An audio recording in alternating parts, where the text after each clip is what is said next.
Class 12th chemistry के chapter 3 के अंतर्गत आज का हमारा टॉपिक है विद्युत अपघटन के उत्पाद।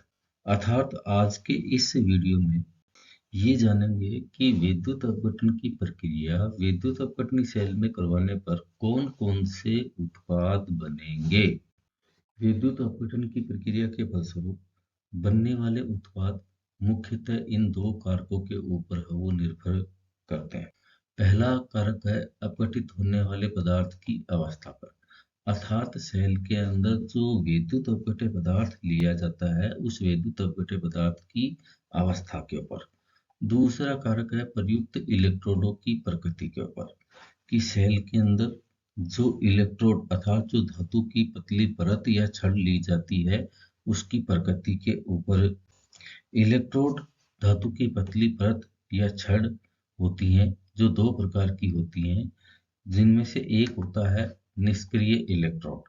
निष्क्रिय इलेक्ट्रोड है वो ऐसे इलेक्ट्रोड होते हैं जो विद्युत अपघटनी सेल के अंदर केवल विद्युत के स्रोत या सिंक का कार्य ही करते हैं। इसी प्रकार से दूसरे प्रकार के इलेक्ट्रोड होते हैं सक्रिय इलेक्ट्रोड, जो रासायनिक अभिक्रिया के अंदर है वो सक्रिय रूप से है वो भाग लेते हैं, जैसे कॉपर है, जिंक है, इनके इलेक्ट्रॉन। अभी हमने जाना कि विद्युत अपघटन के फलस्वरूप बनने वाला जो उत्पाद है वो अपघटित होने वाले पदार्थ की अवस्था पर निर्भर करता है। तो विद्युत अपघटन की प्रक्रिया में यदि सेल में गलित अवस्था अर्थात संगलित अवस्था में NaCl लिया जाता है तो विद्युत अपघटन के फलस्वरूप क्या उत्पाद बनेंगे इसको देखते हैं। माना ये एक विद्युत अपघटनी सेल है और इस विद्युत अपघटनी सेल के अंदर जो विद्युत अपघट्य पदार्थ है वो गलित अवस्था में अर्थात संगलित अवस्था में NaCl है।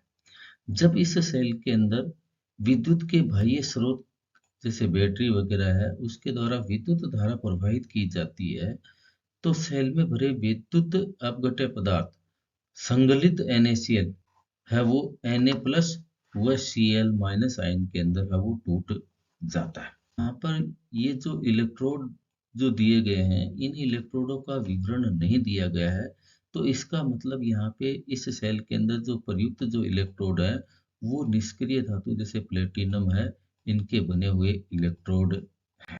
विद्युत अपघटन की प्रक्रिया के फलस्वरूप बने Na प्लस आयन और जो Cl माइनस आयन है ये विपरीत आवेशित इलेक्ट्रोडों की ओर है वो गमन करने लग जाते हैं।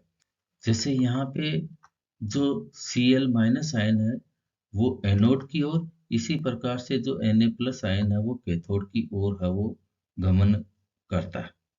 कैथोड है इसके ऊपर जो Na प्लस आयन है वो एक इलेक्ट्रॉन ग्रहण करके सोडियम धातु के अंदर है वो अपचयित हो जाता है। इसी प्रकार से एनोड के ऊपर जो क्लोरीन ऋणायन है वो क्लोरीन ऋणायन एक इलेक्ट्रॉन का त्याग करके क्लोरीन गैस के अंदर है।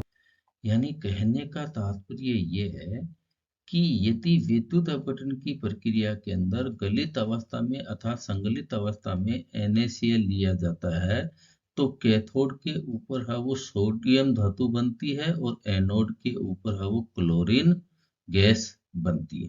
यदि विद्युत अपघट्य पदार्थ NaCl का जलीय विलयन लिया जाए तो क्या उत्पाद बनेंगे इसको समझते हैं। NaCl के जलीय विलयन के विद्युत अपघटन से प्राप्त उत्पाद संगलित NaCl के विद्युत अपघटन से प्राप्त उत्पादों से भिन्न होते हैं। सेल में विद्युत अपघट्य पदार्थ के रूप में NaCl का जलीय विलयन है और इस सेल के अंदर जो प्रयुक्त इलेक्ट्रोड हैं इनका विवरण हमें नहीं दिया हुआ है। इसका मतलब ये निष्क्रिय धातु जैसे प्लेटिनम है इनके बने हुए इलेक्ट्रोड है। जब सेल के अंदर विद्युत धारा प्रवाहित की जाती है तो सेल में स्थित NaCl और जल दोनों का विद्युत अपघटन होता है।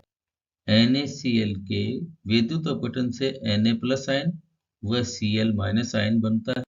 इसी प्रकार से H2O के विद्युत अपघटन से H प्लस आयन व OH माइनस आयन बनते हैं। इस प्रकार विद्युत अपघटन की प्रक्रिया के फलस्वरूप सेल के अंदर दो धनायन Na प्लस व H प्लस आयन और 2 ऋणायन Cl माइनस व OH माइनस आयन का निर्माण होता है। सेल के अंदर विद्युत अपघटन की प्रक्रिया के फलस्वरूप बने धनायन Na+ आयन व H+ आयन वो कैथोड की ओर और Cl माइनस आयन और OH माइनस आयन है वो एनोड की ओर है वो गमन करते हैं। एनोड है, इसके ऊपर है वो ऑक्सीकरण की प्रक्रिया होती है।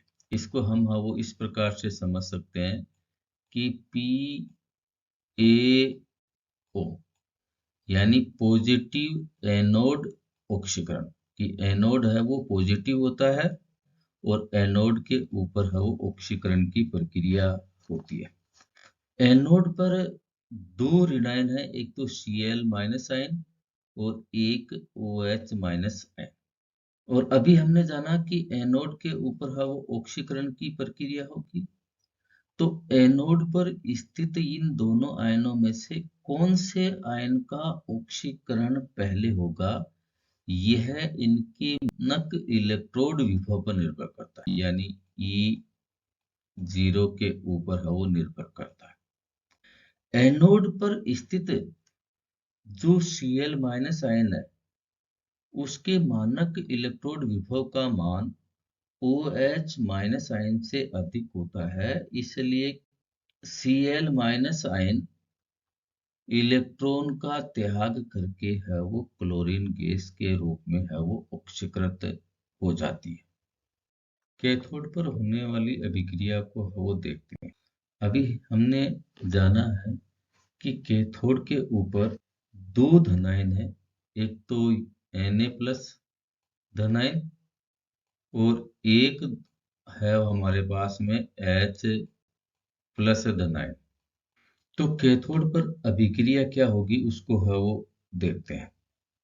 यहाँ पर कैथोड पर उपस्थित जो Na+ व H+ आयन, इनमें से Na+ के लिए मानक अपचयन इलेक्ट्रोड विभव का मान है वो -2.71 वोल्ट, जबकि हाइड्रोजन के लिए जो मानक अपचयन विभव है E0, इसका मान है होता है वो 0 होता है। अतः कैथोड पर हाइड्रोजन जो आयन है वो 2 इलेक्ट्रॉन ग्रहण करके H2 गैस के अंदर है वो अपचयित हो जाता है, यानी Na+ की तुलना में H+ आयन है उसका अपचयन है वो शीघ्रता से होता है। और वो क्यों होता है कि Na+ है, इसके लिए मानक अपचयन विभव है, इसका मान -2.71 वोल्ट है, जबकि H+ के लिए है वो 0 वोल्ट है। विद्युत अपघटनी सेल के अंदर लिया गया विद्युत अपघट्य पदार्थ NaCl का जलीय विलयन है, तो सेल के अंदर होने वाली संपूर्ण अभिक्रिया को देखते हैं। सेल के अंदर कि 2Cl minus plus 2H+ ion plus 2 electron convert to H2 gas plus 2 electron plus Cl2 gas. यहाँ ये जो 2 इलेक्ट्रॉन है इनसे 2 इलेक्ट्रॉन है वो कट जाएगा और हमारे पास में है वो ये अभिक्रिया है वो आ जाएगी।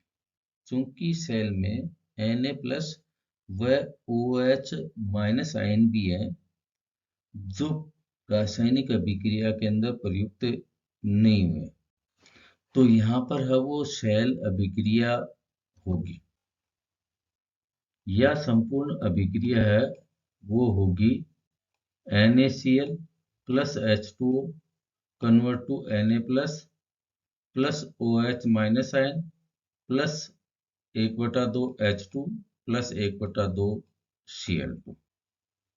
तो इस प्रकार हमने जाना कि NaCl का जलीय विलयन विद्युत अपघट्य पदार्थ के रूप में लेने पर संगलित NaCl की तुलना में भिन्न उत्पाद प्राप्त होते हैं, अर्थात विद्युत अपघट्य पदार्थ की अवस्था पर विद्युत अपघटन के उत्पाद वो निर्भर करते हैं। आज के वीडियो में इतना ही। धन्यवाद।